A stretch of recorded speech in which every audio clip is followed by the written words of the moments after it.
We all want financial freedom, to be able to have and drive supercars, travel all around the world. We also know that we can't achieve it without hard work.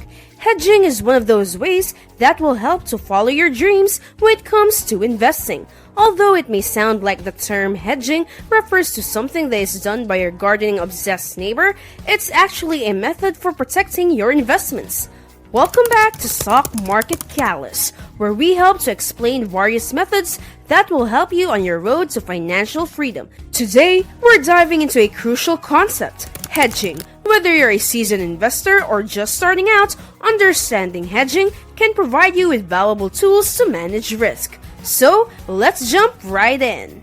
What is hedging? Before we get into that, hit those like and subscribe buttons and leave a comment below about what you would like to learn more about.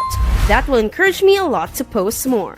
So, what exactly is hedging? In the world of finance, hedging is a strategy used to minimize or offset potential losses that may arise from changes in market conditions. It's like a financial safety net that investors and businesses use to protect themselves from unexpected price fluctuations. And the best way to understand hedging is to think of it as a form of insurance. Hedging against investment risk means strategically using financial instruments or market strategies to offset the risk of any adverse price movements. However, if a negative event does happen and you're properly hedged, the impact of the event is reduced. In practice, hedging occurs almost everywhere. For example, if you buy homeowners insurance, you are hedging yourself against fires, break-ins, or other unforeseen disasters.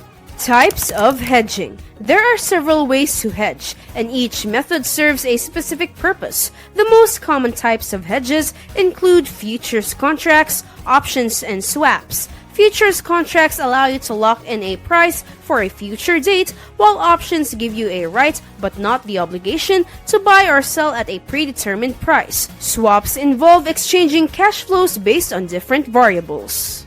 If you have any questions or thoughts on your mind, feel free to leave them in the comments, and I will be thrilled to respond because my goal with this channel is to spread knowledge. To help you understand the idea of hedging more, we will go through some examples of hedging and hopefully make things clearer. Hedging examples.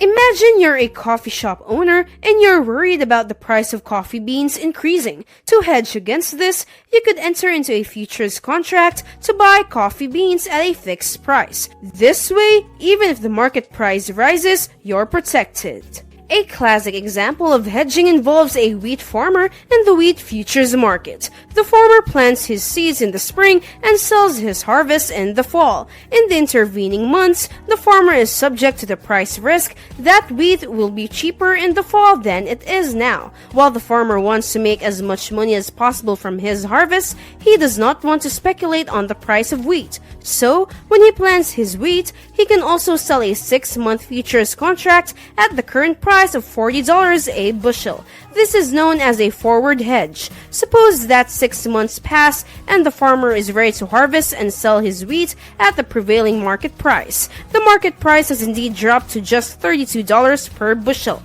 He sells his wheat for that price. At the same time, he buys back his short futures contract for $32, which generates a net $8 profit. He therefore sells his wheat at $32 plus $8 hedging profit equals $40. He essentially locked in the $40 price when he planted his crop. Assume now that the price of wheat has instead risen to $44 per bushel. The farmer sells his wheat at that market price and also repurchases his short futures for a $4 loss. His net proceeds are thus $44 minus $4 equals $40. The farmer has limited not only his losses but also his gains. Another example. Suppose you're an investor and you own a significant number of shares in a tech company, XYZ Incorporated. However, you're concerned that the tech sector might experience a downturn due to market volatility or other factors. To protect yourself from potential losses, you decide to employ a hedging strategy. You could do this by purchasing put options on XYZ Inc. stock. A put option gives you the right, but not the obligation, to sell your shares at a predetermined price or strike price within a specified time frame. In this case, you would choose a strike price that is lower than the current market price of XYZ Inc. stock. By buying these put options, you're creating a form of insurance. If the market indeed takes a downturn and the value of XYZ Inc. stock drops, the value of your put options would increase. This increase in value would help offset the losses you might incur on your actual shares. In this scenario, you've used a hedging strategy to mitigate the risk of potential losses in your investment portfolio. If the tech sector remains stable or performs well, the cost of the put options might be seen as an insurance premium, providing you with peace of mind despite potential market fluctuations. Hedging can offer several advantages and disadvantages depending on the context and the goals of the individual or organization employing the strategy. Let's explore both sides. Advantages of hedging. Risk mitigation. The primary advantage of hedging is that it helps to reduce or manage risk. By using hedging instruments like options, futures contracts, or derivatives, individuals and businesses can protect themselves from adverse price movements in assets or commodities they hold. This can be particularly important in volatile markets. Portfolio diversification. Hedging can be a tool for diversifying investment portfolios. By holding different types of assets and employing various hedging strategies, investors can spread risk across multiple markets and asset classes, potentially reducing overall portfolio risk. Reduce financial uncertainty. Businesses that rely on certain commodities or currencies can use hedging to stabilize their cash flows. This reduces uncertainty about costs and revenues, making financial planning and budgeting more predictable. Preservation of value. Hedging can help preserve the value of assets during market downturns. For example, investors can use options to protect their investments from significant losses, providing a sense of security even in volatile markets. Disadvantages of hedging.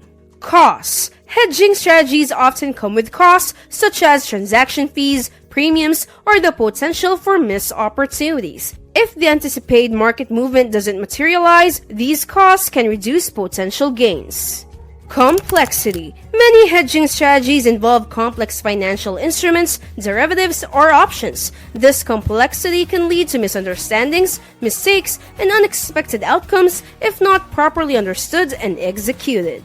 Limited upside potential. While hedging can protect against downside risk, it can also limit potential gains. For example, using options to hedge an investment may cap the potential profits if the market moves favorably. Over-hedging or under-hedging. Determining the appropriate level of hedging can be challenging. Over-hedging can lead to missed opportunities for gains, while under-hedging might not provide enough protection against losses. Market timing risk. Hedging requires predicting future market movements to some extent. If your predictions are inaccurate, the hedging strategy might not provide the intended projection. Market correlation. There is a possibility that the correlation between the hedging instrument and the underlying asset may change over time, leading to unexpected results. Legal and regulatory considerations. Depending on the jurisdiction and the specific hedging instruments used, there might be legal and regulatory complexities to navigate. Ultimately, whether hedging is advantageous or not depends on an individual's or organization's risk tolerance, financial goals, and understanding of the strategies being employed. It's essential to carefully assess the potential benefits and drawbacks before implementing any hedging strategy. Remember, an investor can hedge against nearly anything, including stocks, commodities, interest rates, or currencies. Hedging is an essential tool in the world of finance that helps mitigate risks and uncertainties. By using various instruments like futures, options, and swaps, individuals and companies can navigate volatile markets with more confidence. Thank you for joining us today. Hit that subscribe button and don't miss out on Investing for Beginners, Understanding Cryptocurrency, What is Bitcoin and How Does It Work, or tune in to Grasping the Fundamentals of Blockchain Technology in the Context of Bitcoin.